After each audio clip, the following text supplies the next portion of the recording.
It's an easy question. He can answer it. Okay, Uh, go ahead. During that time, I do not know. And you said that Mr. Mayor never complained to you, is that correct? That's correct. But he did file a complaint with IPRA, correct? I learned that later, yes. He filed it like the next day, didn't he? I don't know when he filed it, but I believe he did file a complaint with IMPRA, yes. And were you interviewed by IPRA? I had to write a statement to IMPRA, but I was never given a statement to someone from IMPRA, like a face-to-face interview, no. So you just prepared a police report, correct? I had to answer some questions that was given to me through the police computer that was assigned by an IMPRA investigator. And were you present when Mr. Mayor took the breathalyzer test? I was not there when Mr. Mayor took the breathalyzer, that's correct. Do you know how many times Mr. Mayor took the breathalyzer test? I do not know.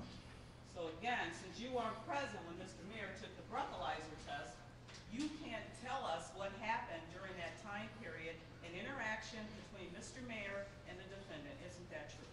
During that time, that's correct. Anything else? Just very briefly. Take as much time as you need. Mr. Myers filed a complaint against Jason Van Dyke, yourself, and the other police officer that was working with you, correct? I think I was a witness in that incident, but that was just against Jason Van Dyke. Okay, thank you. Anything else, Dave? No, Your Honor. Thank you very much. Thank you. Step down.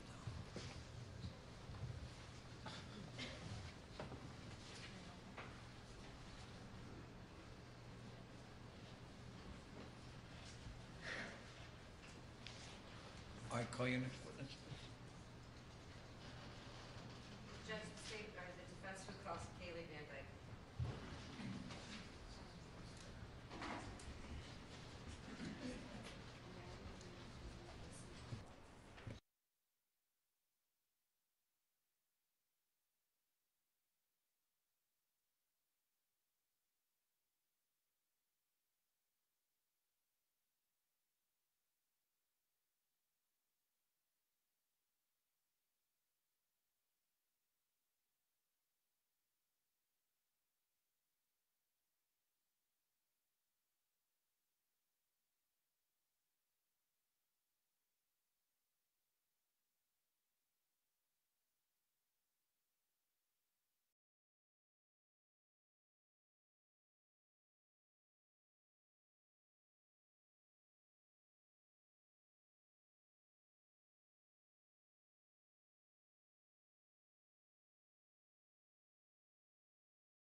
minutes.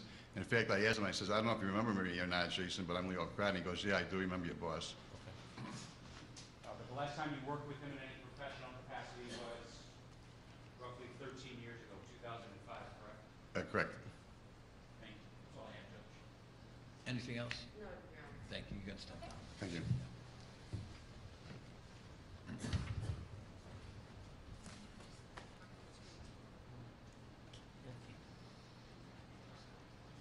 Who's your next witness? Ken Watt. Wait, Jeff. Ken Watt.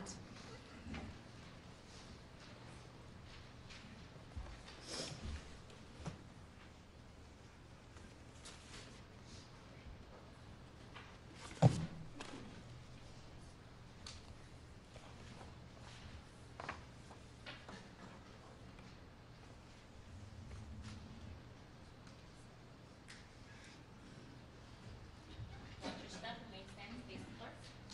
Raise your right hand. Do solemnly swear or affirm that the testimony you're about to give shall be the truth, the whole truth, nothing but the truth, so help you God? Thank you. Hi. Have a seat, please. And then the seat's adjustable. The microphone is live, so pull your chair up to the mic, speak into the mic, and everybody will be able to hear your testimony, and it would be greatly appreciated. Thank you. Go ahead, Ms. Witt. Thank you. Good afternoon. Good afternoon. Could you please introduce yourself to the court? Kenneth Watt, W-A-T-T. Okay. How did you come to know Jason Van Dyke? Courtroom, branch 49 over 51st and Wentworth. We both had the same court key. Okay, when was this? Had about 17 years ago. Okay. And what do you mean by we both had the same court key? Officers are assigned misdemeanor and traffic court keys, and you always set your cases for the same date every month.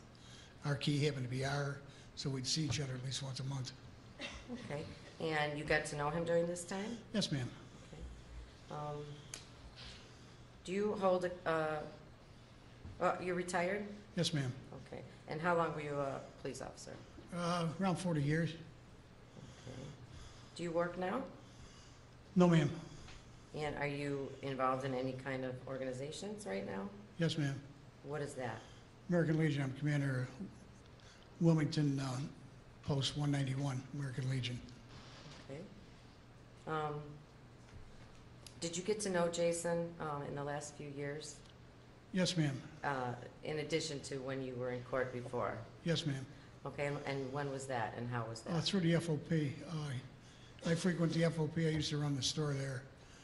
So I'd stop by to say hello to my friends there all the time and got to know Jason there, too. And that was in the last few years? Yes. Yes, ma'am. While Jason was working there? Yes, ma'am. Okay.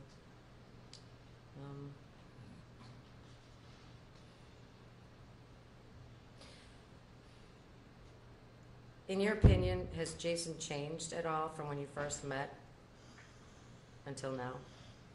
Well, now we changed a whole bunch, but yeah. In what way? For the worse, he just beaten down. What were your duties as a Chicago police officer? I was a field training officer. And how many years did you do that? Did that for 20 years, the last 20 of my career. So how many PPOs, it would be, right? Probationary police officers, would you say that you trained? A couple hundred. Okay. In what districts of the city did you work?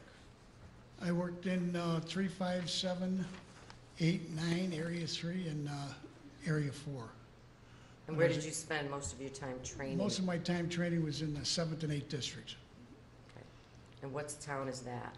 It's Englewood and West Englewood, in the city of Chicago. Yeah. Okay. What is your opinion of Jason as a police officer? Good man, good policeman. I'd work with him. That's the highest compliment you can say to another police officer. He was just a good man. Did he show to all his court dates? Every day, every time, yeah. Okay. And what that was, counts because a lot don't. yeah. What was his reputation as a police officer? If you Well, know? through the people I knew that he knew, he had a good reputation. He was a good guy to work with, good worker.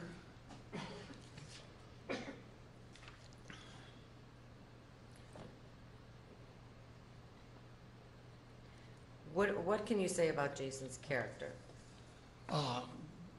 Hardworking, diligent. He thought about people. He was courteous. He was a gentleman. He was always looking out for the other guy.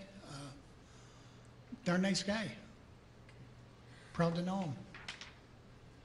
Is there anything else you'd like to say about Jason before he's sentenced?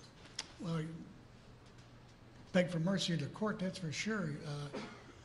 Jason was a good police officer, gave a lot of years to the city of Chicago. Never had too many beats or nothing. The guy just went out there and did his job. He did everything he was trained to do. That's the whole thing, and there are a whole bunch of people that don't do what they're trained to do. But he did what he was trained to do, and that's what got him in his mess. It's people get the police that they seek, and God help the city of Chicago. Thank you. I have nothing else. Mr. McMahon? Or Mr. Cullen?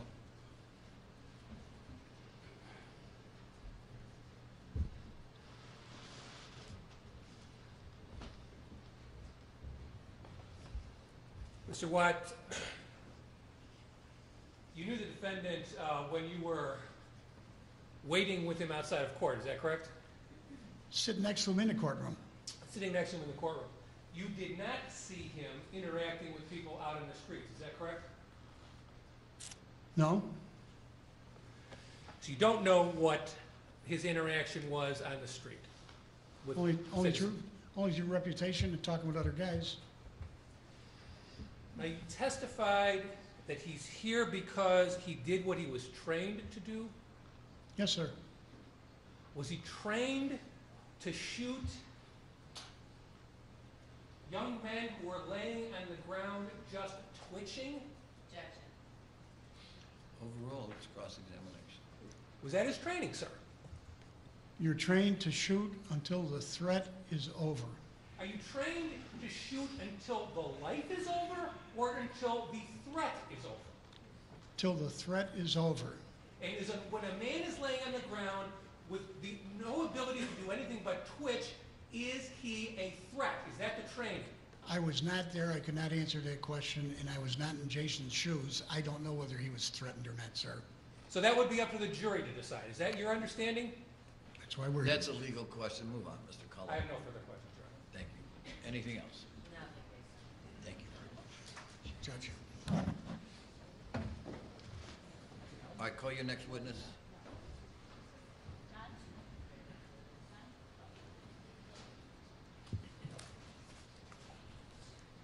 Dean Angelo.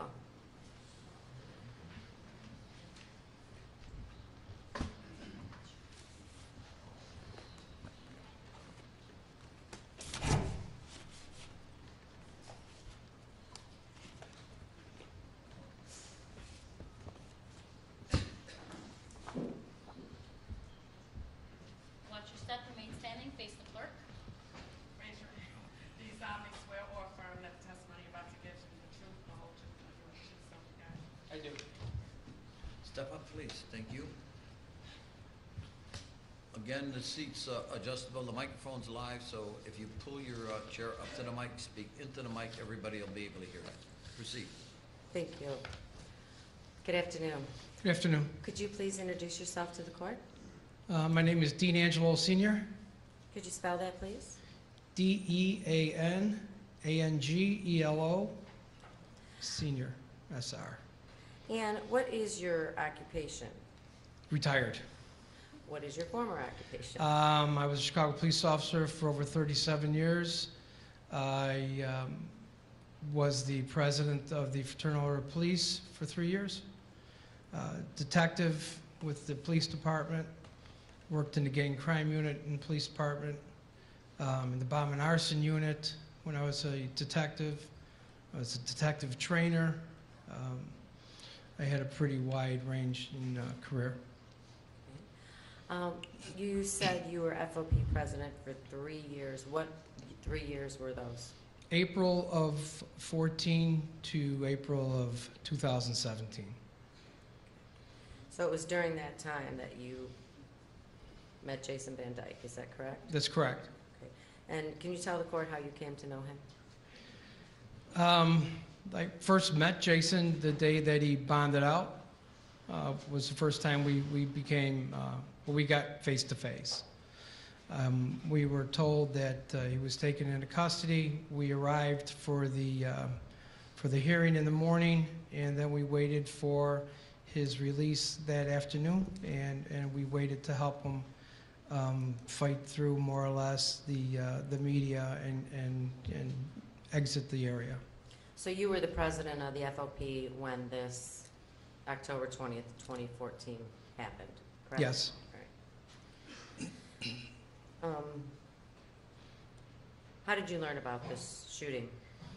As a president, I have a half dozen officers of the FOP working as field representatives.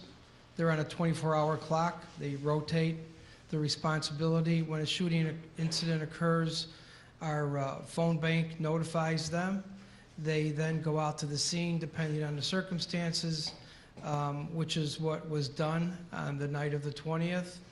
The next day is when that field rep arrived at the FOP office and asked if he could meet with me for a few minutes, and he informed me of the incident. And what did he inform you happened the night before as far as the aftermath? Well, it's pretty quick briefing. We just had our contract ratified just 4 days earlier. We are on our way to the city council, I believe. No, sure, go ahead. Thank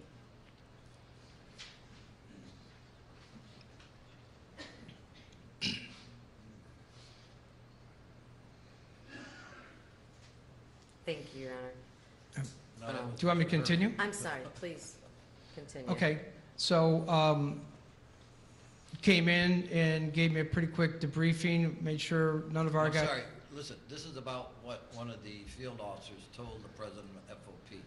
That has nothing to do with the relationship with Mr. Van Dyke. So get the things that are material and relevant. Okay, so did you develop a friendship with Jason Van Dyke? Eventually, yes. Okay, and how did that come to be? Well, it came to be shortly after he was released. We were trying to secure some employment for him. He was out of a job. He was out of insurance for his family. We made several attempts to get him employed on some loading docks with some familiar places that we regularly try to assign officers that are not working to take advantage of employment. They turned us down because they were concerned about confrontations between Jason. Yeah. Let's get the things that are material. These are public, opinions of private companies that have nothing really to do at this time. Otherwise, their opinion is negative. I don't think you want to introduce that into your mitigation, do you? How long did Jason work at FOP? After we couldn't find him a job, we hired him at FOP. He sat in our office, mentioned that he would do anything for employment. We hired him. He lasted with us until the trial ended here. What is your opinion as to Jason's character? He's not the monster people have made him out to be in the media and in the political circles. He is a big, gentle kid. And everybody's a kid to me. I'm at this age. He's a hard worker. He's dedicated. He's a good dad. He's religious. He is quite loyal. Was told me that he was going to quit his job for fear that I was going to take a negative hit for hiring him when the FOP elections came up. He was willing to sacrifice that for me. I told him it wasn't going to happen. He is very dependable, hardworking, beat me in the office most of the time, and I started my days before 6 o'clock every day for 3 years. Somebody you can depend on, and again, I would like to reiterate, he's not the person that people think he is because of this incident. And you developed a friendship, your family's developed a friendship is that right? That's correct. And you became close with his whole family, his kids, his wife? Yes, yes. My wife and Tiffany are quite close. The girls are over at the house, and we've become close as a result of our encounter.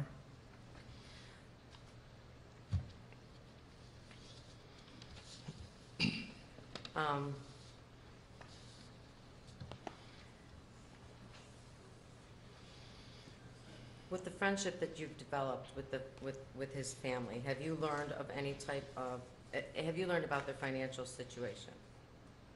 Yes. And what do you know about that? Well, I know that Tiffany's job at the time was being threatened, and that she had to shut down her business. Her customers were threatened, their vehicles were threatened online, that if you participate with Tiffany Van Dyke's services, we're going to damage your car. We know where she works at. We know where she performs these functions at, and we're going to be there. And she closed up shop. We couldn't find him a job, so we knew that he was struggling. And those struggles continued because we couldn't match the salary of the Chicago Police Department with the FOP. But we were able to supply some insurance protection for the children. Is there anything else you'd like to say about Jason before he's sentenced?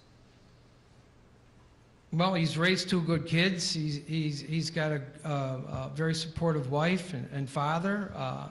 I've learned about some of his extended family as well, who are extremely supportive. You know, it was a perfect storm that night. I don't believe that this was something I know this wasn't something he set out to do. This was a situation that arose for lack of any other description, but lack of compliance. If a knife is dropped, we're not here. If medicines are maintained that are prescribed and narcotics aren't ingested, maybe we're not here. If a taser is close and utilized and the person with the taser doesn't drive by and have to make a U-turn to get there, we're not here. This is a situation that occurred, again, because of a perfect storm. When friends of mine ask me about why I'm here every day in court or what I'm doing here today, I ask them, if this situation occurs with the same results and there's 2 shots fired and it ends, are we here? And they say no. So to me, that response generates then a reply, then you believe he was justified or had the ability to shoot at that time. It's the emotional component associated with those other shots. That's why we're here. Thank you, Mr. Angelo. I don't have any more questions.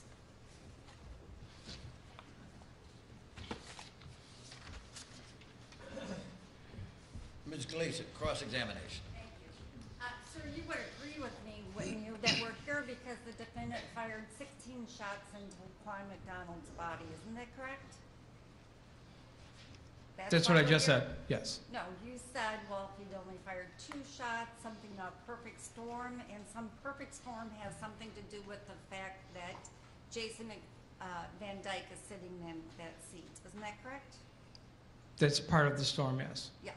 And in your mind, the storm is the fact that LaQuan didn't drop the knife, right? It's over if he does. And it's also in your mind that LaQuan didn't stop when they told him to stop, right? It's correct. Okay. So you have a different opinion than what the law allows. Am I correct? I also have a different vantage point of what the video shows. He's the only one that knows what occurred before those shots came out of his weapon. The only one, him and Officer Walsh, are the only 2 people who have the true advantage to see what they saw, not us from the backside. And the video that you put up there over and over again demonstrates when you slowed it up, his right foot coming to his left, Laquan McDonald's, his left shoulder dipping to their direction, and his right arm disappears. If his right arm disappears from the back, where is it? It's in front of his body like they said it was. Okay, so you're taking their word. Let's say there wasn't a videotape. Does that mean the cop always wins? In your mind? The police don't always win. They don't? The memorial wall in Washington will prove that out. Okay, we're not talking about officers who are killed.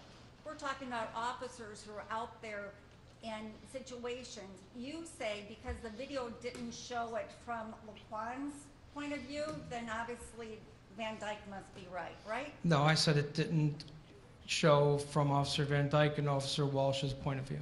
And your job as president of the FOP is to stand up for every single member of the Chicago Police Department who's a member of the union, correct?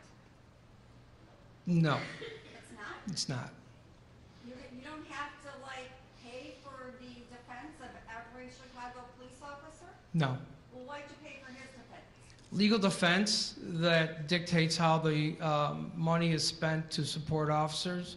The officers have to be doing something, whether it's on duty or off duty, and being considered in the performance of their duty. Stealing a car while you're in uniform on duty does not meet that measurement. So that officer who stole that vehicle while on duty would not get covered. An individual such as Officer Van Dyke, who was performing as a police officer, met that threshold.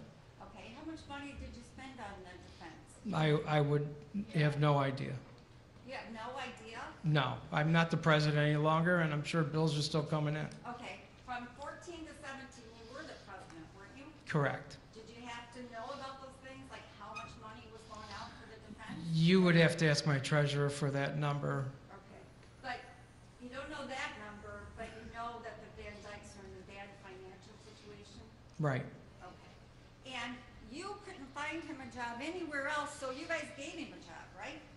Right. Did you make up the job just so he could get paid?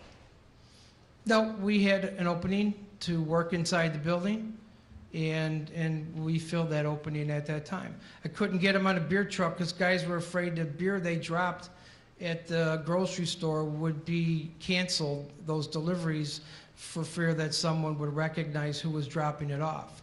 So part of your job was you went out into the community and you tried to get him a job that anybody else could get, right?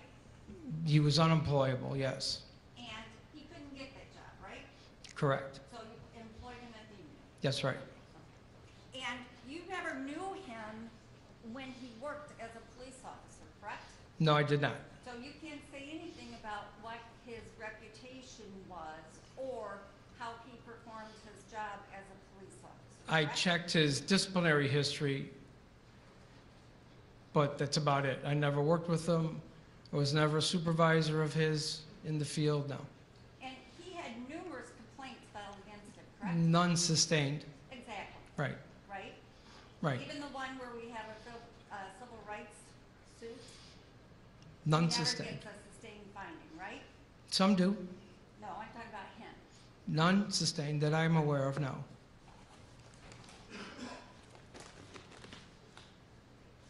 Nothing else, right? Ms. Nguyen, anything else?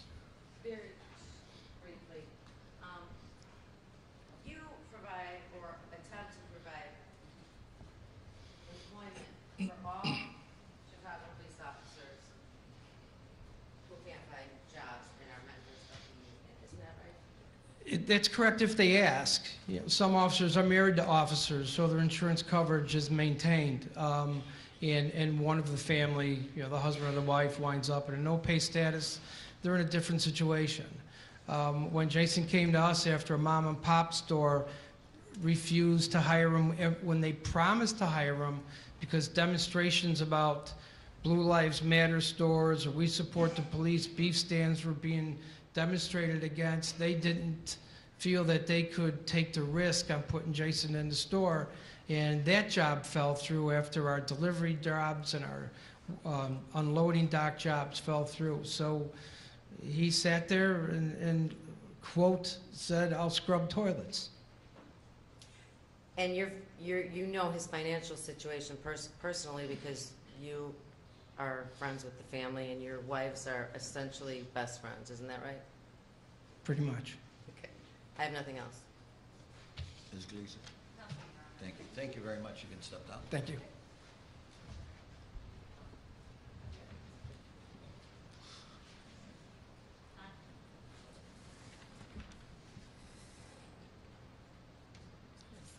Keith Thompson.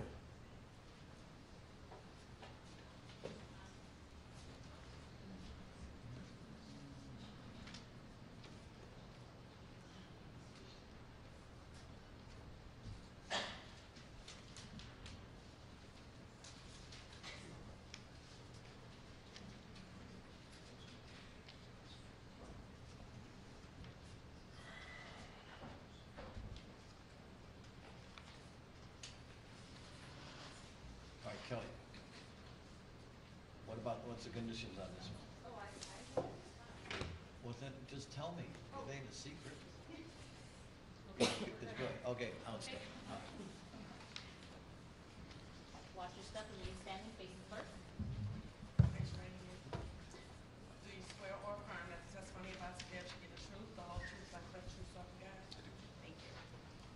Have a seat, please. Thank you. And again, I think you've heard it quite a bit. Pull your seat up to the microphone. The microphone's live. Speak into the mic, and everybody will be able to hear your testimony, and that would be greatly appreciated. Proceed, Ms. Nguyen. Thank you. Good afternoon. Good afternoon. Could you please introduce yourself to the court? Yes, my name is Keith Thompson, Keith, Thompson, Thompson. Okay. And how do you know Jason Van Dyke? Jason Van Dyke is my brother-in-law. Our sisters are married, so he's a good friend of mine and my brother. So.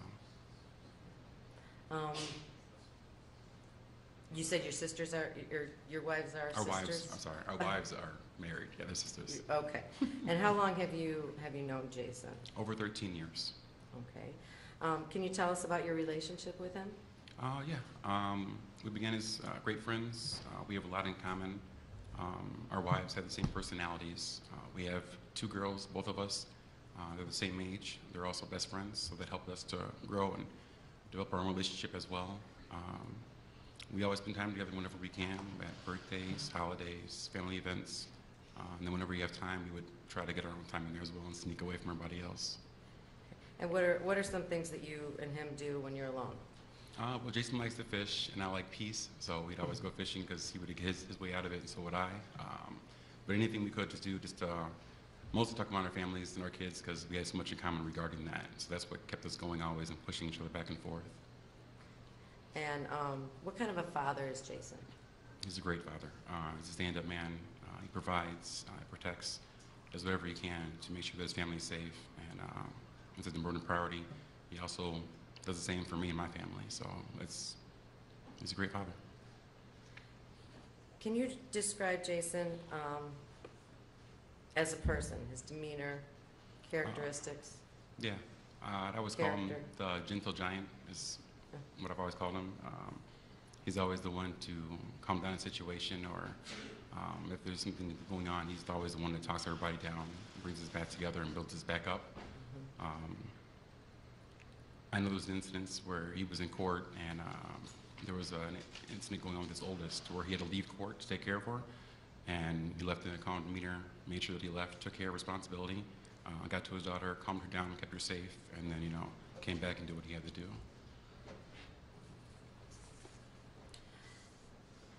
Describe your relationship with his girls. His girls are like my daughters. I do whatever I have to do for him.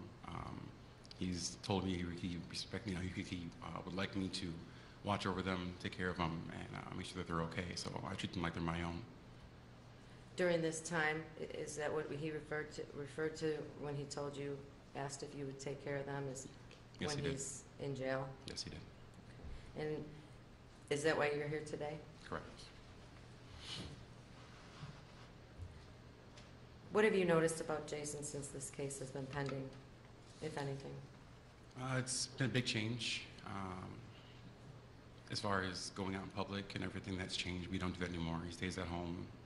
He He worries about his family, his kids, the threats they received, the way he's been ridiculed in the media as a monster, a racist cop, a killer. A lot's changed, you know. He tries to make sure that he takes care of what he can, make sure that his wife and kids are safe, and just provides. Do you think he's a racist? Absolutely not. That'd be the last thought in my mind. He's been portrayed that way, but in the last 13 years that I've known him, there's not a single incident that I can recall where I would have thought that maybe there was a certain way he treated somebody, but everybody was treated the same way.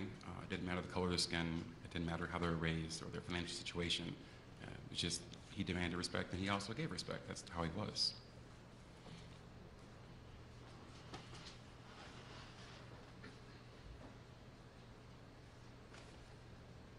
Is there anything else you'd like to say, Keith, before Jason's sentenced?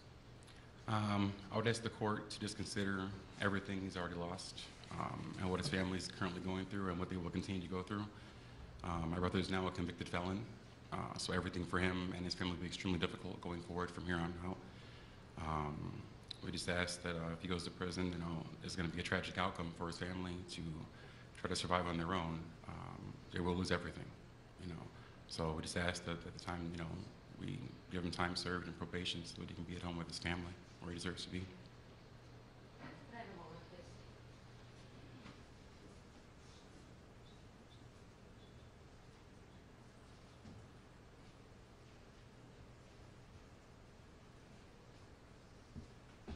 Keith, you indicated that Jason is not racist. Correct.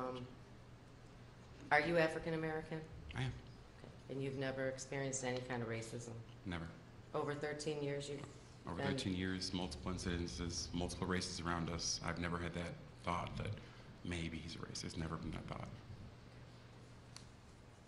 And you don't just call Jason your brother-in-law, do you? No, he's my brother. I was an only child, and you know, if I had to claim somebody as a brother, that's the closest thing I have to your brother right there. Thank you. I don't have any more questions. No questions, Judge. Thank you.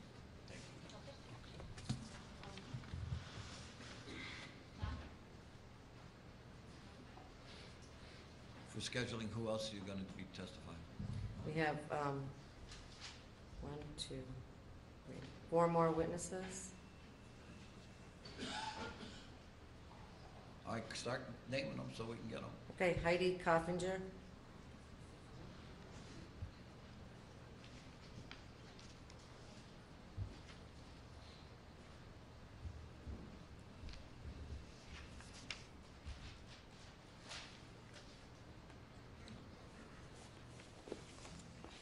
Watch your step, remain standing and just speak.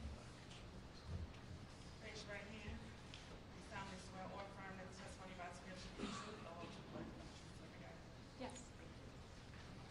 Have a seat, ma'am. The seat's adjustable. Pull the seat up to the mic, speak into the mic. Everybody will be able to hear your testimony, and that would be greatly appreciated. Proceed, Ms. Nguyen. Thank you. Good afternoon. Could you please introduce yourself to the court? Heidi Coffinger, Could you please spell your name? Heidikaufunger. And how do you know Jason Van Dyke? He's my brother. Brother?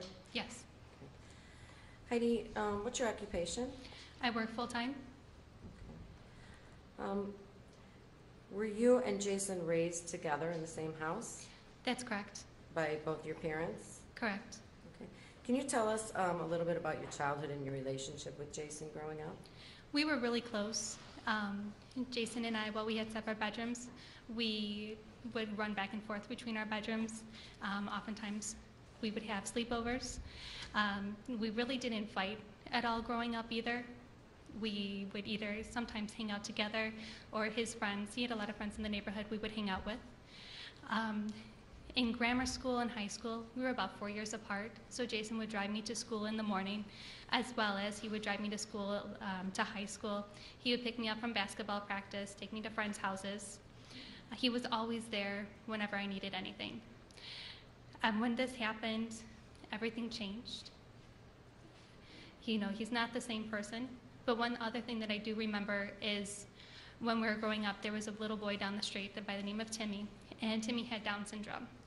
And he really looked up to Jason. He was one of the people that Jason really enjoyed to see, would get a big smile on his face. They hung out together when they were little. They would go swimming together, walk around the neighborhood, and whenever they would, as they became older and they saw each other, they would always talk. Heidi, when did you learn of Jason's arrest? I didn't learn about it right away. At the time I was pregnant, and Jason didn't want that to affect my pregnancy. I found out about it in May of 2016 before the video was released. Jason just really wanted to protect myself and my baby at the time. What kind of a father is Jason? He's a great father. For me, Jason was a role model when he became a parent. He was just wonderful. He was very calm. When something would happen, say for example, somebody would decide to go digging in a pot and dirt would be all over the floor, he would just take a deep breath and say, hey, how are we gonna clean this up? And he would just work at it with his kids. You know, he always handled everything calmly and rationally, and he was a great example for his girls. Family is his number one priority, and it's also his support system, including my family and myself. He always worked 3 jobs so that Tiffany could stay home with the girls, and he would always call every night to say goodnight to his girls and just check in with them, make sure they did their homework. If he was home, he would go through their homework with them. He would take them to dances, took them to father-daughter dances. When his oldest was growing up, he was the one who was the primary caretaker along with working until Tiffany stayed home, and he taught her how to dance. And because he was holding her when they were dancing, she learned how to do a one-arm dance. And that was their dance that she did when Daddy was at work, was the one-arm dance. The other thing about Jason is he's always there for his girls. Whenever they need somebody to talk to, he's always there to give them advice.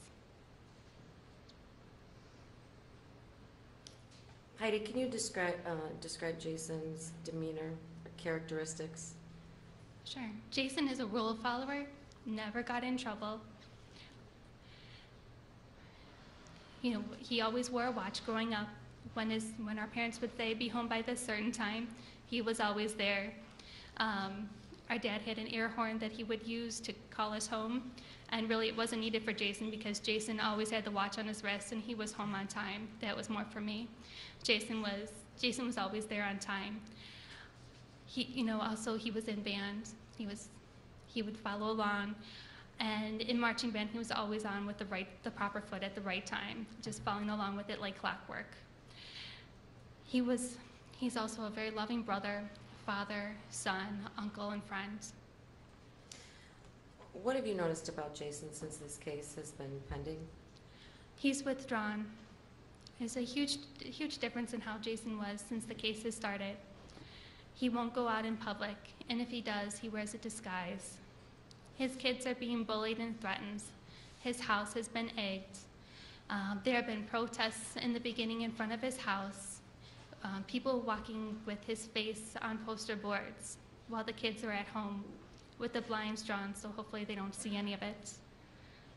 When he comes to court, there are people outside screaming at him that he's a murderer, that they hope he goes to jail. He has to wear a bulletproof vest when he comes here. And the worst of it is really how the kids are being affected and have been affected since he was in jail 3.5 months ago. It's really taking a huge toll on them, as well as Tiffany, financially and emotionally in every way. And once at the Thanksgiving, once he had to come to jail for 6 days, when he came back home, he went into a deep depression. He didn't come out of his room. The blinds were drawn. And he just stayed in there all the time for quite some time. He didn't talk to anybody. He put on a lot of weight. He grew out his hair. And it just took a lot of time until he started coming out of that shell. What have you noticed about your parents since this case has been pending? It's taken a toll on their health. I would say there's more anxiety, a lot greater concern, especially with myself, constantly calling to check in on me because they're worried. They only have one kid they can call to see how they're doing now, and they have to wait until the other one is able to make a phone call to say hello. What is the family dynamic like since Jason's been charged? He doesn't always go to he wouldn't always go to family gatherings.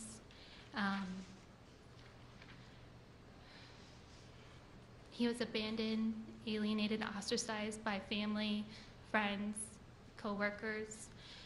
There was a family wedding, and both Jason and my parents received phone calls that he was sent an invitation by mistake, and he was not supposed to attend because they didn't want the attention taken away from the bride.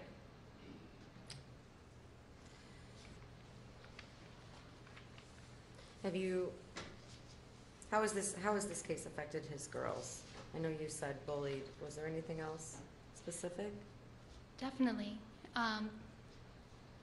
The oldest has been ridiculed at school. She's had 16 shots and her last name written on a desk. She's had photos taken of herself and passed around school. She's still continued to have people come up to her and take her photo and run away. They have been threatened at school. Her younger sister has had a threat to shoot her.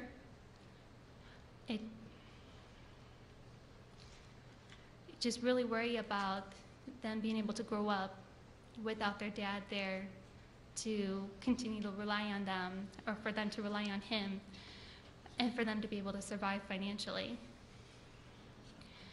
Everything is done by Tiffany now, and while Jason did a lot before too. They all continue to have a close relationship, but he does need to be back home to help them out with everything. They're as thick as thieves. Is there anything else, Heidi, you'd like to say today before Jason is sentenced? Yes. Jason will never be a police officer again, or will never be able to carry a gun. He's a convicted felon. His livelihood is gone in the blink of an eye. His reputation, his names, the kid's name, as well as Tiffany's. All of it is ruined. They've suffered financially. It's going to be difficult for Tiffany and the girls to survive. I would just ask the court to consider all he has lost already and what he, Tiffany, and the girls have already gone through. My brother is now a convicted felon. Everything will now be extremely difficult in his life, and his family has to bear the weight of this. If he goes to prison, it will have a tragic outcome for his family. They will lose everything. Please give him probation and time served. For his family who needs him and had no involvement in any of this. Jason knows no arrogance nor impudence. He has a greater care and want to help others. Thank you, Heidi. I have no more questions. We have no questions, Judge. Thank you, ma'am. You can step down. Who's your next witness? Owen Van Dyke. Owen Van Dyke.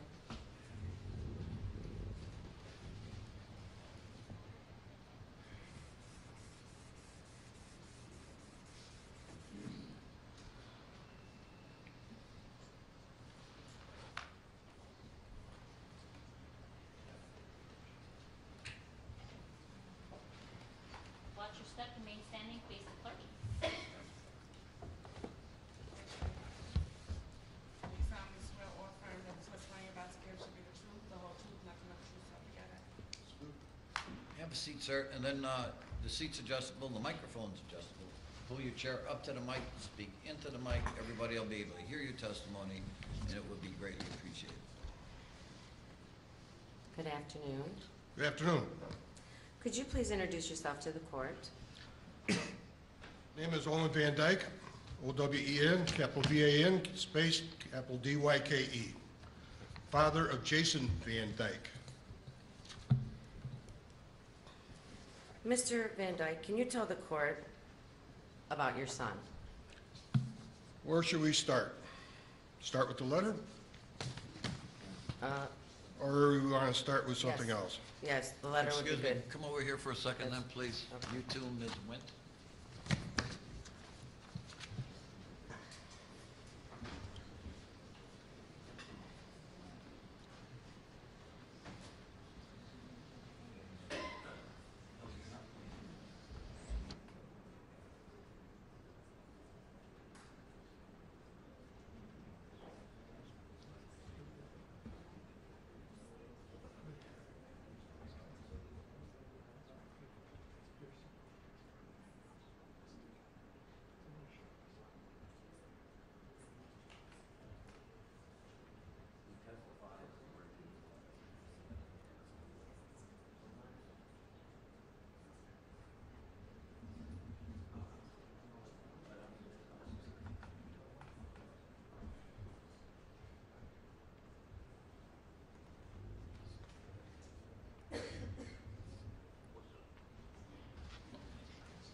Thank you. Mr. Van Dyke. Thank you very much.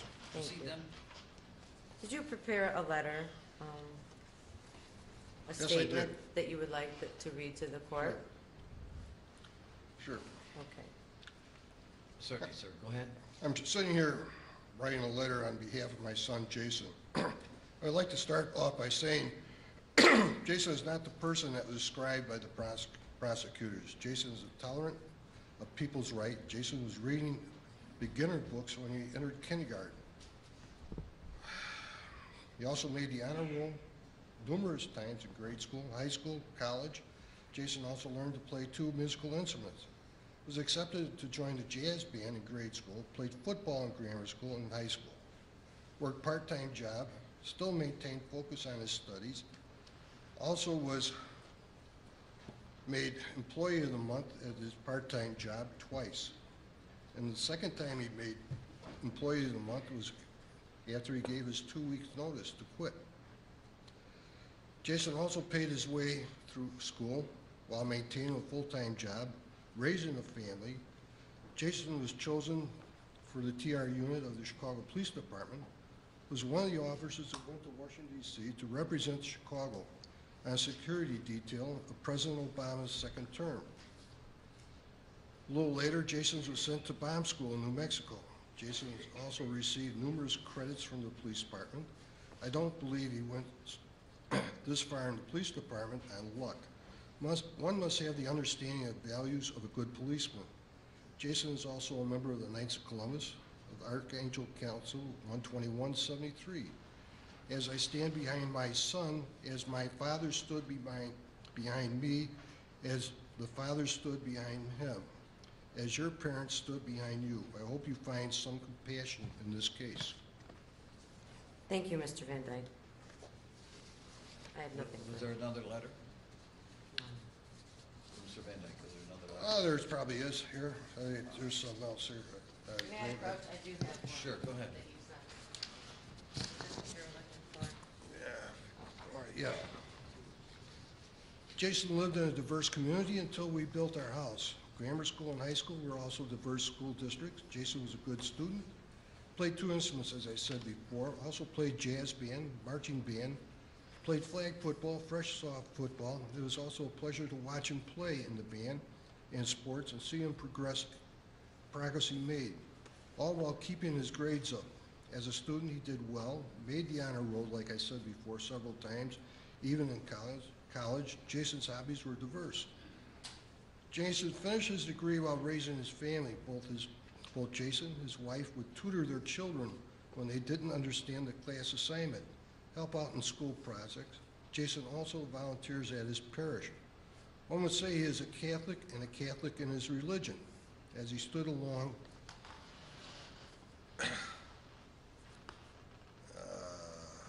volunteer at his parish. Jason, as you judge, your family stood by you. We believe the Constitution of Illinois and the laws of this country, of this great country, that have stood the test of time, which leads to this question: why wasn't this tried under the guidelines of Graham versus Monroe or Graham versus Ferguson? These decisions were handed down from the U.S. Supreme Court on incidents involving police officers. Instead of trying this case as a civil case, as a criminal case with all theory and very little hard evidence to prove that this beyond a positive proof that I and my family would like to see this verdict dismissed. As the police superintendent said on television, police officers run towards trouble, not away from trouble. One could go on, but I will close at this time. Thank you, Mr. Van Dyke. I have nothing else. No questions, Judge. Thank you. Thank you, Mr. Van. Then call your next witness. Kevin Graham.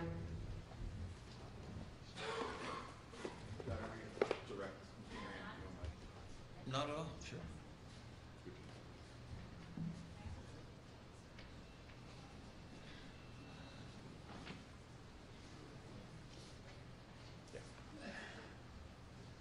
Watch your step, remain standing and face the clerk. Raise your hand. Do you solemnly swear or affirm that the testimony you're about to give should be the truth, the whole truth, nothing but the truth, so help you God? I do. Thank you. Okay, have a seat, and then, again, the seat's adjustable, the microphone's live. Pull your seat up to the mic, speak into the mic, and it would be greatly appreciated. Proceed, Mr. Herbert. Thank you. Good afternoon, sir. How are you? I'm good. Would you please introduce yourself and spell your last name? My name is Kevin Graham, Graham. I'm a Chicago police officer and the president of the Fraternal Order of Police here in Chicago, Lodge 7. And Mr. Graham, how long have you been the president of FOP? About a year and a half. And how long have you been a Chicago police officer? More than 20 years, about 22. I've been a police officer longer than that. Did you work in a different department as well? Yes, I did. Where did you work prior to joining the Chicago Police Department? I worked for the Cook County Forest Preserve Police, and I also was a police officer in Morton Grove and in Hawthorne Woods. Okay. And you're married and have children, correct? That is correct. Okay. And Mr. Graham, you have gotten to know Jason Van Dyke, is that correct? Yes, I have. And approximately over how many years have you known Jason Van Dyke? Approximately 3 years. And during those 3 years, have you been able to determine what type of character Jason Van Dyke has as a person? I have, and I think I'm a fairly good judge of character after being a police officer for more than 35 years. And what is your determination as to his character?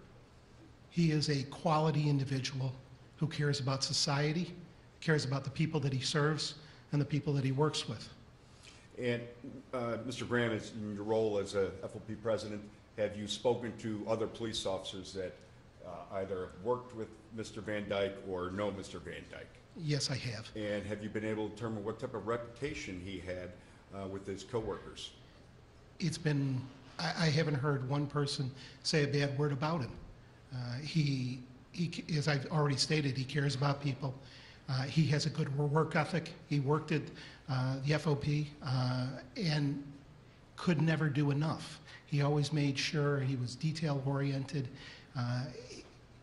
I've already stated about how well he cares about people. He made sure that people were taken care of, that if there were people that were coming into the building that were handicapped, that we made sure we had ramps for them and that they can get around. And he didn't need to be told that. He knew that on his own because of how he cares about people. Great. And finally, Mr. Graham, in your role as a police officer, have you talked to other police officers about the effects of the Jason Van Dyke case and what effects it's had on them? You know, many police officers have come up to me and they've asked me, what are we supposed to do when somebody comes at us with a knife? How are we supposed to defend ourselves? What is now the protocol for this? And I've told them the law has not changed. And we need to make sure that we stay safe as police officers and that we go home to our families.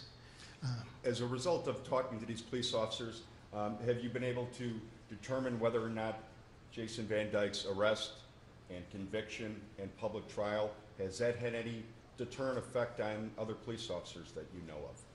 Oh, I think it has. I think the very fact that they're asking me those questions, they're a little hesitant as to when they go out on the street. They are making sure that they have backup coming, that they are far more careful because they don't want to be sitting in his shoes. Fair to say that every single Chicago police officer is aware of this case, correct? Well, that would be a guess, but I feel fairly certain that they are aware, yes. Okay. I have nothing further. Thank you. Can I? Yeah, sure. Could I say one more? Absolutely. You know, I have gotten to know Jason. I also know that he and I both became Knights of Columbus at the same time. And that's a Catholic... That's a Catholic organ. I think there it is. That's a Catholic organization. I know that I have seen him at FOP by himself praying. I know that it bothers him that a life was taken. And I also know that if justice is served, he will not get a long sentence. Because you put somebody in prison as something that they are responsible for.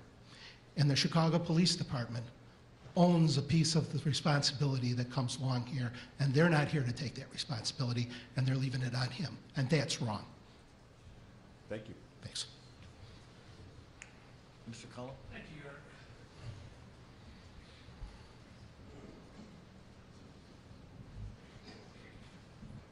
Mr. Graham, you talked about justice being served today, is that correct? I did. Now, after this jury rendered its verdict, you called in the press, you called this a sham trial that occurred in this courtroom, is that correct? No, that's a lie. I did not say that. Now, you've talked about how this crime has affected members of the Chicago Police Department, is that right? That is correct. Now, before the killing of Laquan McDonald, there were problems with trust within the community as it related to the Chicago Police Department. Is that correct? I'd say that's safe to say. And the Chicago police officers had a difficult job due to the lack of trust from the community. Is that right? I would say that that is fairly correct. And when... Excuse me. Jim, could you fix the feedback on the microphone, please? All right. Go ahead, Mr. Collins. Sorry for the interruption. When Jason Van Dyke killed Laquan McDonald, that act significantly eroded and further eroded the already fragile trust between the community and the Chicago Police Department. Is that correct? No, it's not correct. You would not agree with me that every officer in the Chicago Police Department has suffered because of the acts of the defendant, Jason Van Dyke. No. Would you like me to explain that? Are their jobs easier or more difficult? More difficult. Because Jason Van Dyke killed Laquan McDonald. Is that correct? No. I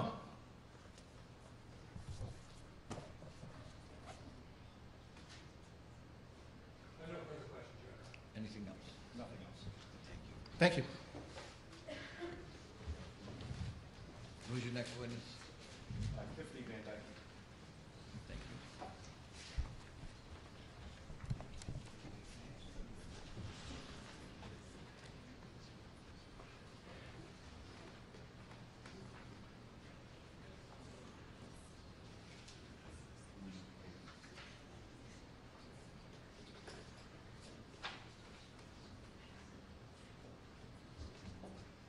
Watch your step, remain standing and face the clerk. Raise your hand. Do you solemnly swear or affirm that the testimony you're about to give shall be the truth, the whole truth, nothing but the truth, so help you God? I do. Thank you. Have a seat. If you guys, again, like I say it 15 times, the seat's adjustable, the microphone's live. Pull your seat up to the microphone, speak into the microphone, and everybody will be able to hear your testimony, and that would be greatly appreciated. Proceed, Ms. Webb. Thank you. Hello. Hello. Sorry, I just knocked this off. Jim. Okay. Please introduce yourself to the court. My name is Tiffany Van Dyke. Tiffanyvandyke. How do you know Jason? He is my husband. How long have you been together? This March, we will have been married for 17 years. We've been together almost 20. Okay. How did you meet? We both worked at the same location. We were friends at first, fell in love, then came all of the following: marriage, children. Okay, you have how many kids? I have 2 children. Kaylee is 17, and my youngest is 12. And you, Jason, and the girls lived in the city together, city of Chicago? We did live in the city. We still live in the city. Do you work? Yes, I do work. I have always worked. With my husband working, I've also worked in conjunction with him. You're working full-time now, correct? I am currently working full-time. In the last few weeks, I have managed to acquire a position in of employment that does offer me benefits for my children, since I no longer have those. You used to? I did used to have those. As my husband was a police officer for so many years, that was one of our benefits, was health coverage. And when did you lose that health coverage? The day they stripped him from the department, he lost all of his pay. He went into no pay status. When an officer goes into no pay status, they lose all of their health benefits and all of their pay. Did you go without health insurance? We did go without insurance. My husband and I both went without insurance for over a year. I did get my children on the All Kids Care program. If my husband and I had anything to do, we needed to make sure we took care of our children. And we knew that if we got sick, we could handle it. And we made sure our children were taken care of. Can you describe your relationship with Jason? My husband is my everything. He is my other half. He's my heart. And my husband is a very kind, gentle man. He would give you the shirt off his back. Thank you. He would give you the shirt off his back. He loves with all of his heart. There is no malice in my husband. There's no hatred. There is no racism to my husband. He's a great human being, a great father, and a wonderful husband. He was also a very great, dedicated police officer to the city of Chicago. They have lost a great officer. Can you tell the court what life has been like for you since the verdict? My life has been a nightmare. My life has been turned upside down, inside out. My husband is not with me. I cannot sleep without him in my bed beside me. I cannot have my daily activities. I don't have my husband. My children don't have their father. Life is, it's torture. My heart is broken. What is your daily life like now? My daily life, I wake up every morning thanking God I woke up every morning. My first thought is my husband. I think of Jason. It's my first thought. I have to always think of him. And then I get up, I take care of my children like I'm supposed to, like the mother I am. And you go through the day for day. You just think, okay, I'm gonna go to work. I'm gonna take care of my kids. I'm gonna do their activities. I'm gonna come home, still take care of my children, hopefully speak to my husband on the phone for one possible 20-minute phone call once a day, and then go to bed without my husband and do it all over again the next day. Do the kids get to speak to him on the phone? They do get to speak to him on the phone. They get a 10 to possibly up to 20-minute phone call. It is very expensive. How much is it? Every week, I must spend a minimum of $400 to $500 on phone calls for the three of us to speak to him. That is not cheap. No. What's it been like for your daughters without Jason there?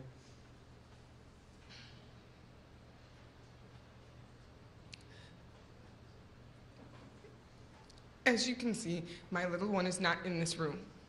She's too young to be in the room.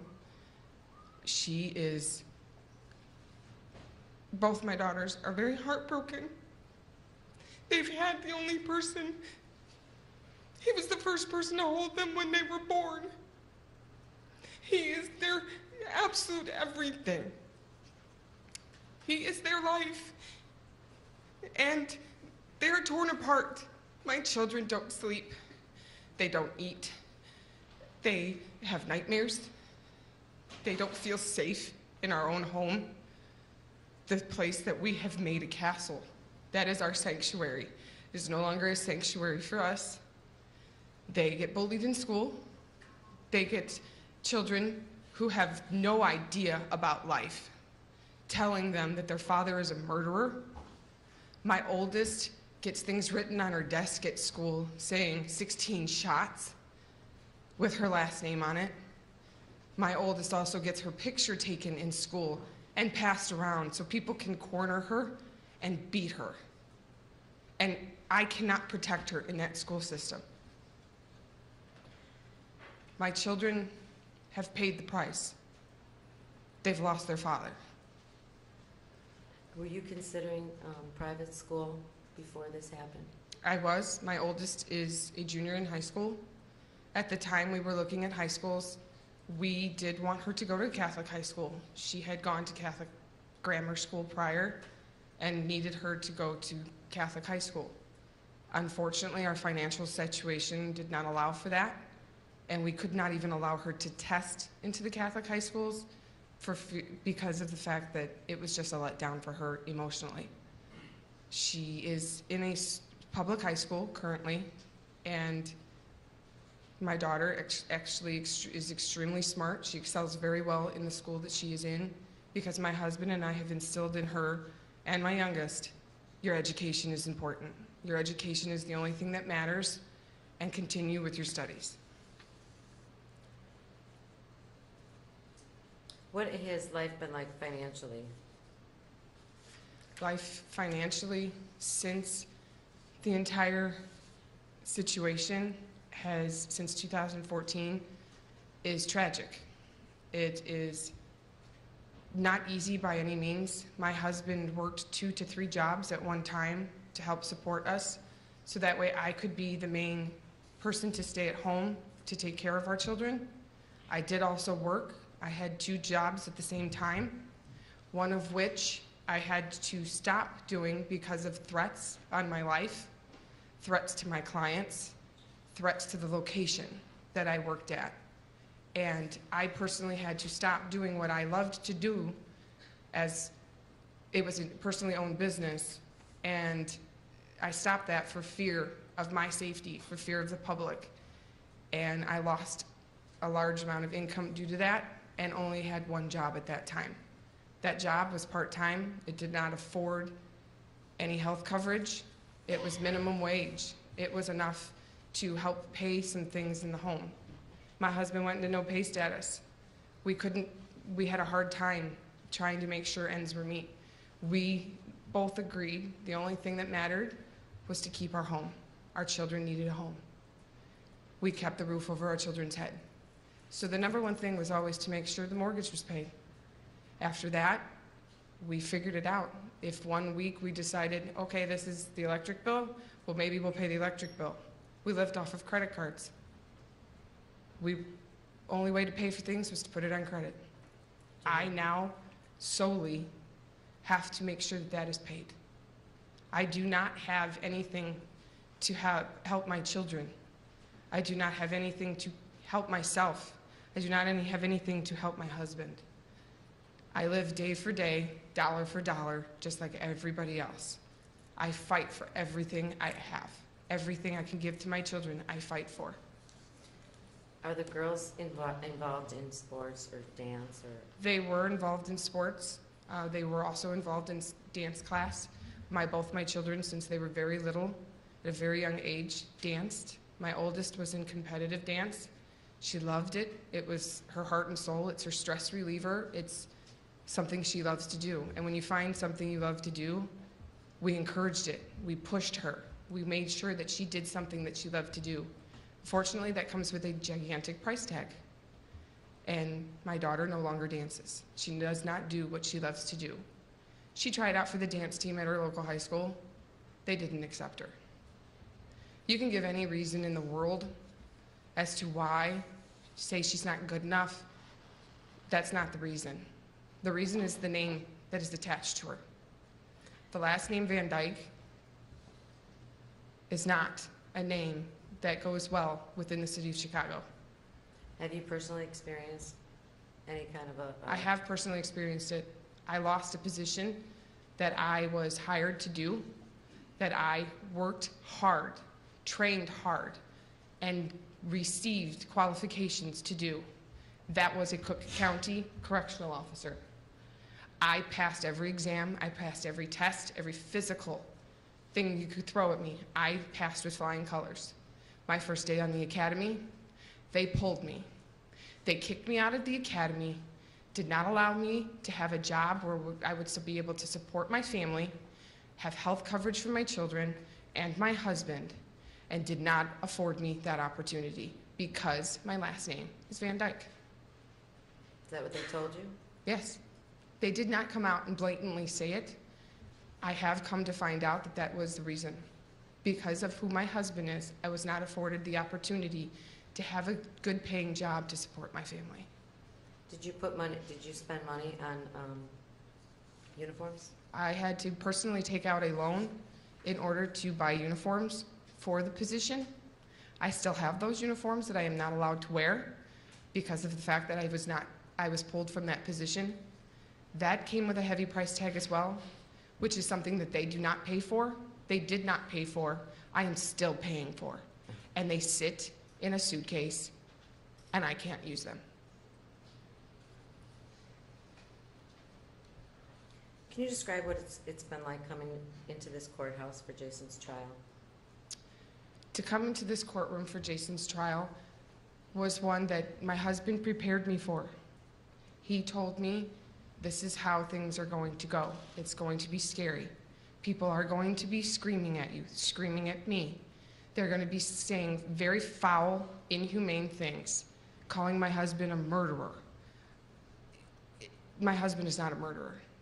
Calling him all these vile things over and over again, repetitively. Threats to his life. A sniper threatening to take my husband out.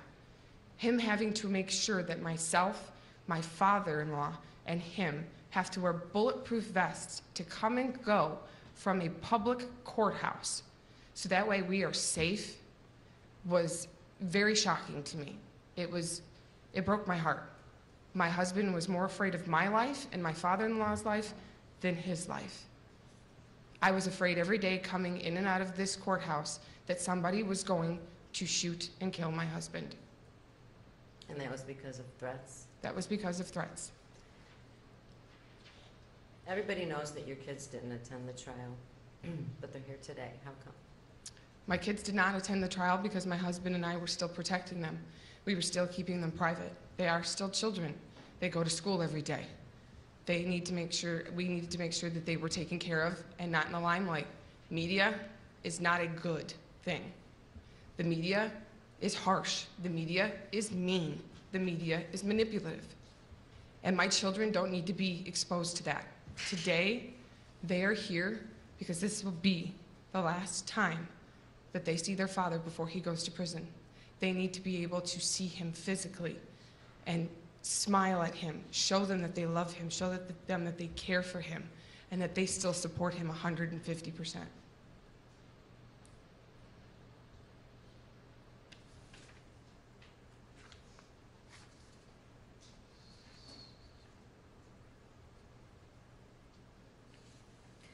were some of Jason's proudest moments in his personal life?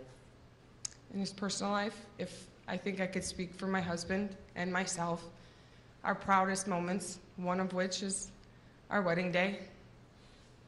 The next two would be the birth of our children. He was the first to hold them after they were born. They are his life.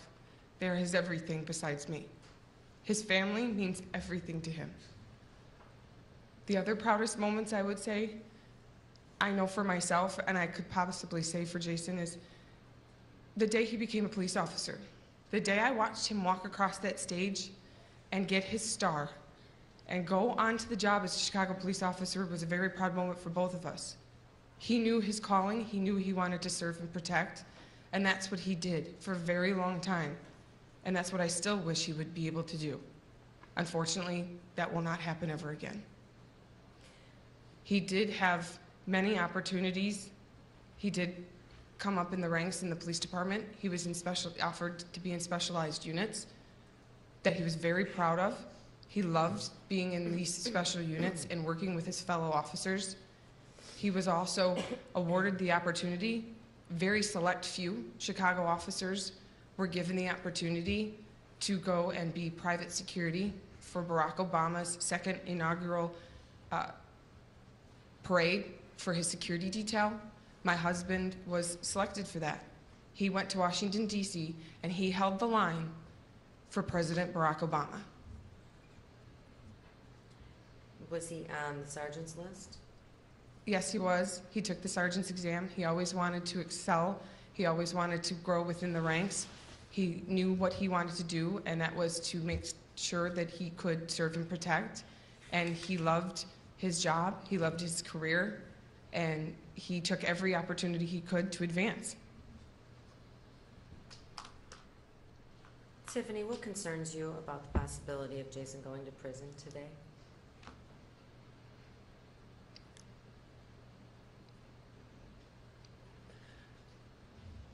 My biggest fear is that somebody will kill my husband for something he did as a police officer, something he was trained to do. There was no malice, no hatred on that night. It was simply a man doing his job. My other fear is that I'll never see him again. My children will never see him again. He won't see graduations, proms, weddings, grandkids. My youngest doesn't even have her driver's license. He teaches them those things. He won't have the opportunity to teach them. He won't have the opportunity to still shape their lives. I'm afraid every day, every single day. I go to bed praying that he is safe and praying that he will come home. Anything else? What do you have to say to the McDonald family? I do have to say, we do pray every single day for your family. It was a tragedy. This was not something that was hateful. This was not something other than my husband doing his job, what he was trained to do. We pray every single day for this family, for my family, for your family, for everybody, for the entire city of Chicago to have peace. That's all we want. We want both sides to have peace. And Tiffany, finally, do you have anything else you'd like to say to the court before your husband is sentenced? I do. I would like to ask the court to please take into consideration that my husband is a man. He's a human being. He was a very good, dedicated officer. He's a very good, loving husband, a very good, loving father. He has paid the price. He has paid the ultimate price. He will no longer be a police officer. He will no longer be able to gain any form of employment that will be able to help support my family. His life has is over. Please, please. He has paid the price already. My heart and soul are broken.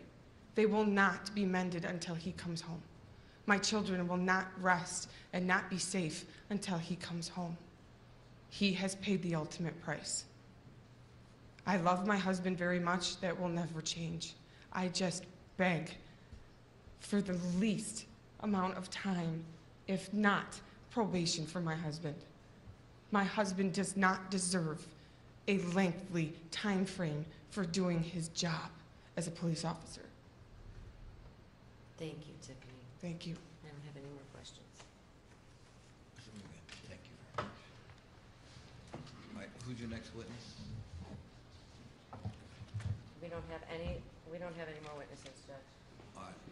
At this point, the defendant would like to address the court. Yeah, that'll be after the closing arguments. All right, there'll be a short recess at this time.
strong provocation.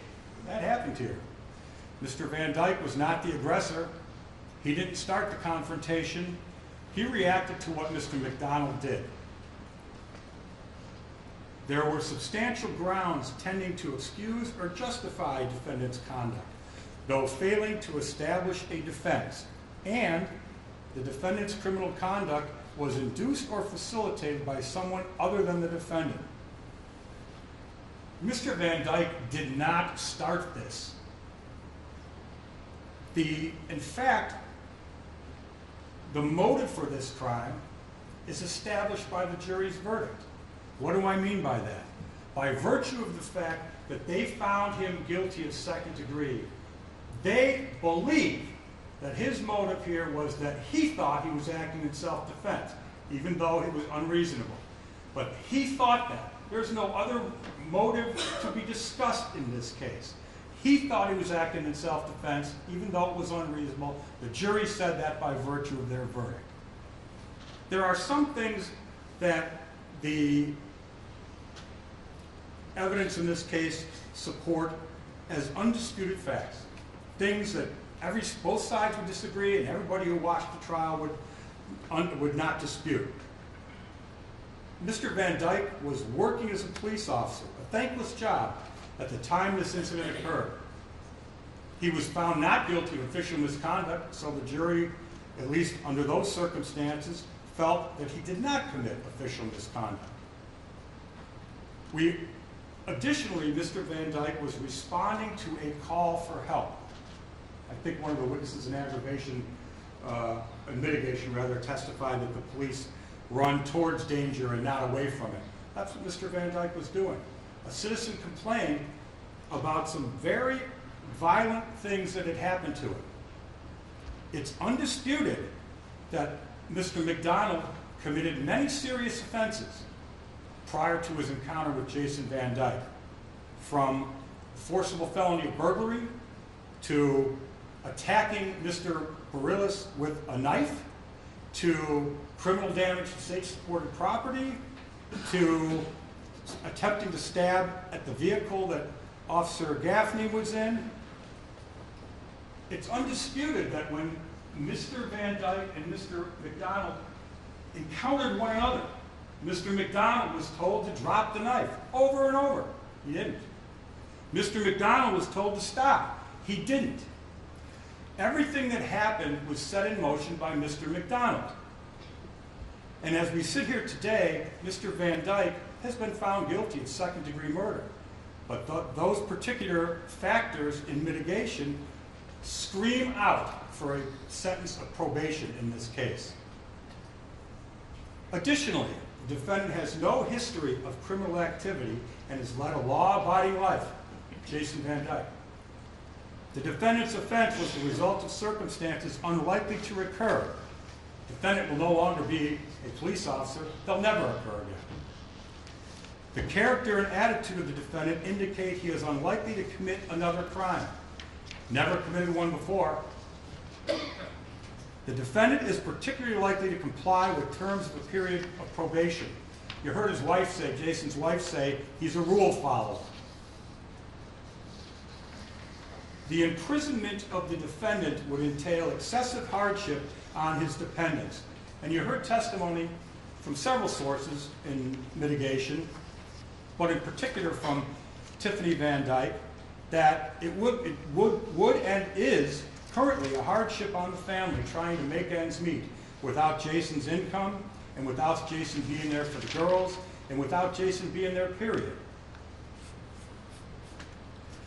You heard a lot of testimony from mitigation witnesses about what a great husband Jason Van Dyke is, what a great father he is, from his fellow workers about what a great police officer he was. You had before you evidence of that. Almost 50 honorable mentions generated and given to Jason Van Dyke for a job well done. From gun cases to murders to burglaries to robberies to every type of felony that you can imagine. A commendation for his work in narcotics.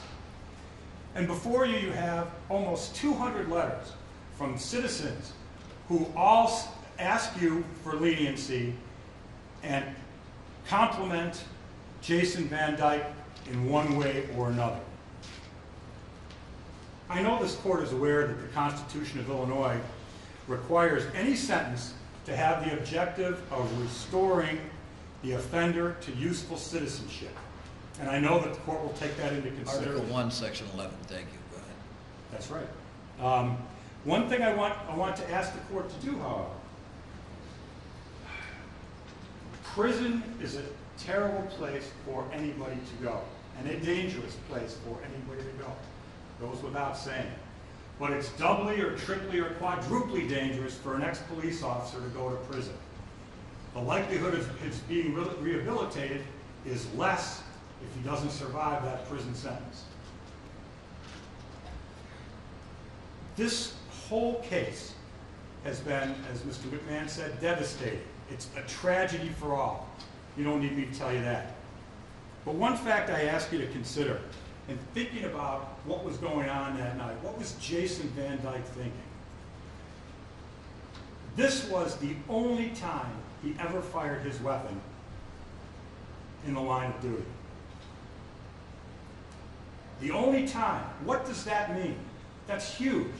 It means that whatever was going on that street that he saw scared him more than anything that has ever scared him on that job. And he reacted the way he thought he should. In conclusion, Judge, I think the law, the evidence, and the Constitution and rehabilitative potential of Mr. Van Dyke suggest that Mr. Van Dyke is a candidate for probation or a minimum sentence. Thank you. Thank you very much.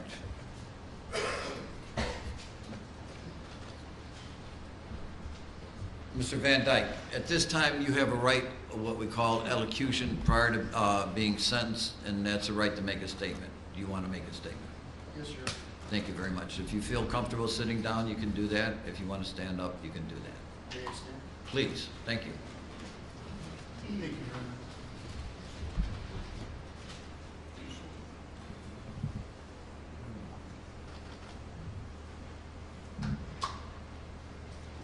October 20th, 2014 will always be the worst day of my life. Not because of my actions that day have led to my incarceration, but because I was in fear of my life, fired my weapon, and took a life. To quote an author whose name I can't remember, all life has meaning under all conditions. This has not been lost on me as I think about this daily. This was the first time I had to fire my weapon on duty, and I am proud of that fact. I have prayed daily for the soul of LaQuan McDonald, and it was due to my actions that the McDonald family has suffered and felt pain due to the loss of a family member. The taking of a human life is not to be taken lightly. As a God-fearing man and father, I will have to live with this the rest of my life, taking this to my grave. The last thing I ever wanted to do, especially October 20, 2014, was to shoot LaQuan McDonald. Much has been made of the video, and people have the right to judge my actions. However, no one knows what I was thinking in that critical moment. I was scared to death for myself, my fellow officers, and the public. My actions were that of a police officer that tried to make the right decisions in a rapidly escalating, dangerous situation. No one wants to take someone's life, even in defense of their own. It is a choice to live with forever. Thank you very much. Ladies and gentlemen, I'm going to take about a 5-minute break. It will be brief. Mr. Van Dyke, do you want to stay out here or you want to go in the lockup? I can stay out here. Certainly, you'll stay out here then. All right, there'll be a short recess and I will be back to render my decisions.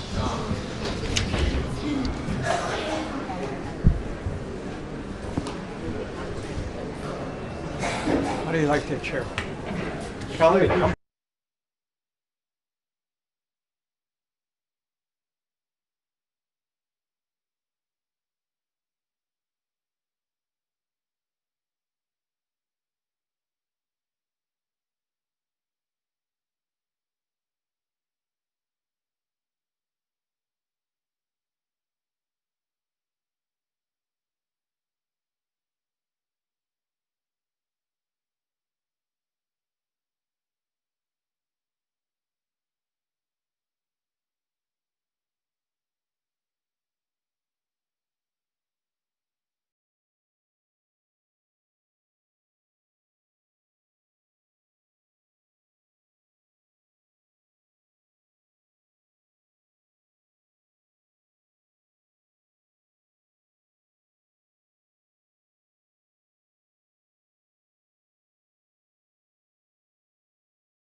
first-degree murder, which is the superior charge, plus mitigating factors. So the common definition of a lesser offense is that it requires less proof. In this case, and the Supreme Court and the state legislature has the right to use what nomenclature they want.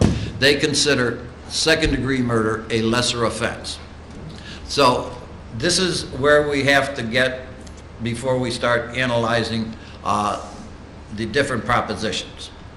But again, you have to understand that to get to second-degree murder consideration, which the jury did and came back with a verdict of second-degree murder, the condition preceding to even consider the issues are that there has been a finding of first-degree murder, and each and every element of that finding has to be proved beyond a reasonable doubt. Now, moving on. People versus Lee, which is the Illinois Supreme Court, has been quoted quite a bit. And it is a very instructive case concerning second-degree murder and also aggravated battery charged with a firearm. Justice Thomas, in that case of the Supreme Court, framed the issue, which I think is important here, and that are all aggravated battery with a firearm cases or crimes more serious than the offense of all second-degree murder cases as a matter of law. He analyzed the different elements of aggravated battery with a firearm and also the elements of second-degree murder concerning penalties. And if you look, we use a common nomenclature that second-degree murder is a Class 1 felony. Actually, it is a super Class 1 felony. The state legislature decided to increase the penalty on second-degree murder by 33%. Instead of 4 years to 15 years in the state penitentiary with 2 years mandatory supervised release, they increased it to 4 to 20 years in the state penitentiary, along with the other provisions of probation, etc. But looking at that, and then Justice Thomas's analysis of the penalties, his findings were that they overlap because you have the 4 to 20 and you have the 6 to 30. So that would lead to the conclusion, or to support the conclusion, that you have to analyze these cases on a particular case-by-case basis, and the facts in each individual state case controls. And to analyze those facts and to compare which is the more serious offense, and these are case-specific decisions, no general proposition is being issued from this court. This only applies to the case of the murder of Laquan McDonald. So you have to look at the sentences, and once there is this overlapping, we don't have a computer to do that. We have to have a trial judge to look at that to determine which would be the more appropriate sentence for aggravated battery with a firearm or second-degree murder. Back in 1987, our state legislature enacted the crime of second-degree murder. 2 years later, well, it was July, but a little bit more than 2 years later, they enacted the crime of aggravated battery with a firearm. At that time, we have to presume, and certainly our state legislature knew the difference between these two crimes, and certainly the aggravated battery with a firearm came in 1989.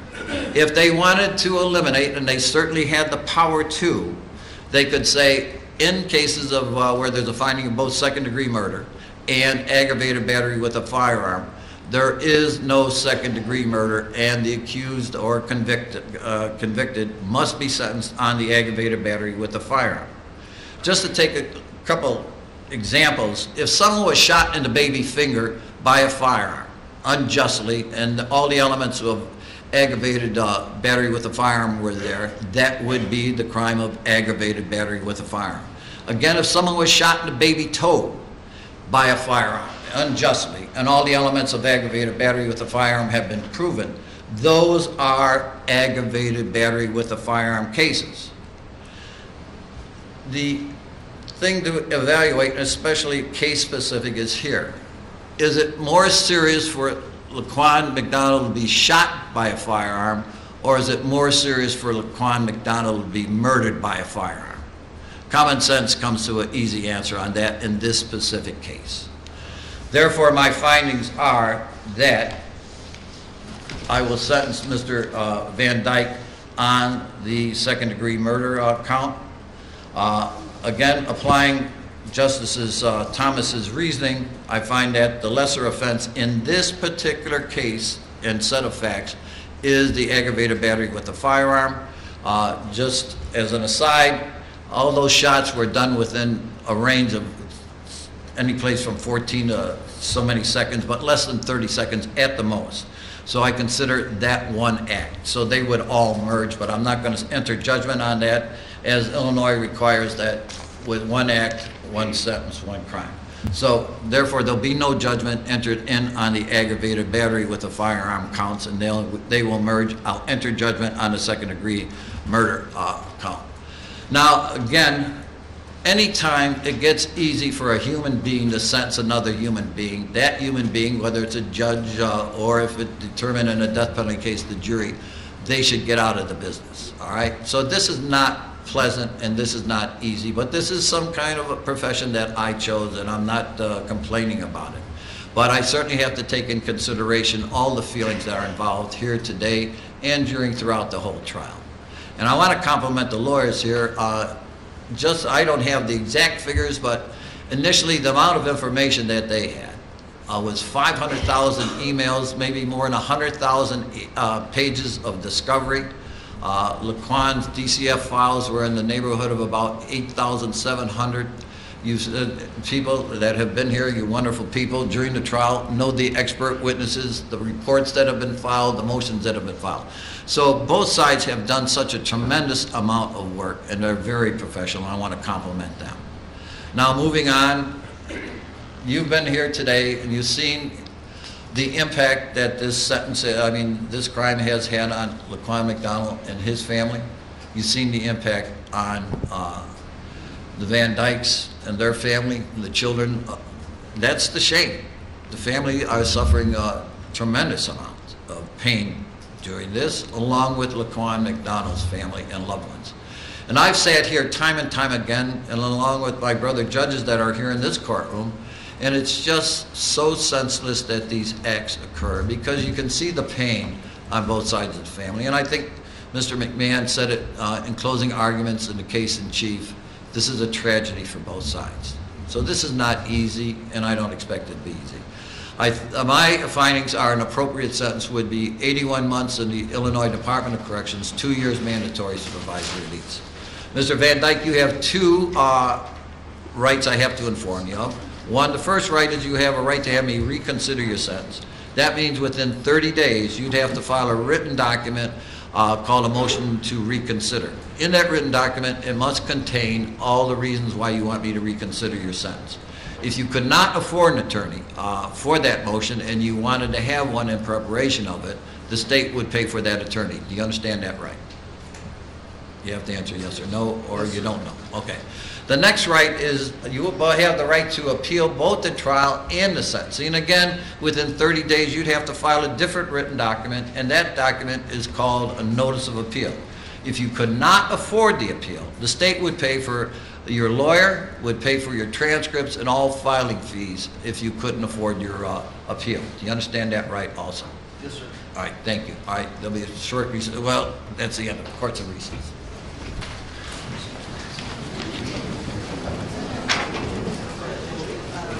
Not yet. Recess. Cut. It's in recess.